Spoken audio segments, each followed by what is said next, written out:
Hi, I'm doctor Mahi Bharadwaj. నలభై వస్తున్నాయంటేనే కింద కూర్చొని పూజ చేసుకోలేకపోతుంటారు, ఎక్కువసేపు నిలబడలేకపోతుంటారు. మెడల నొప్పులు, మోకాళ్ళ నొప్పులు, మోచేతి నొప్పులు, డిస్క్ ప్రాబ్లమ్స్, ఇలా పెయిన్స్తో సఫర్ అవుతూ ఉంటారు చాలామంది.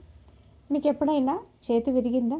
విరిగిన చేతికి 45 రోజులు బ్యాండేజ్ తీసేసిన తర్వాత మళ్ళీ మీ పనులు చేసుకోవడానికి ఎన్ని రోజులు పట్టింది? దీన్నే మీ శరీరానికి అప్లై చేసుకోండి. మీ మెడలకు, మోకాళ్ళకు, మోచేతులకు ఎప్పుడైనా ఎక్సర్సైజ్ చేశారా? కదలికలు ఉన్నాయా? మరి కదలికలు లేనప్పుడు టెండాన్స్, లెగమెంట్స్, కండరాలు, నరాలన్నీ కూడా ఫ్యూజ్ అయిపోతుంటాయి, ఎముకలన్నీ పెంచుబారిపోతూ ఉంటాయి. ఇవి రికవరీ కావాలంటే పోషకాహారంతో పాటు ఎక్సర్సైజ్ అనేది కంపల్సరీ అవసరం.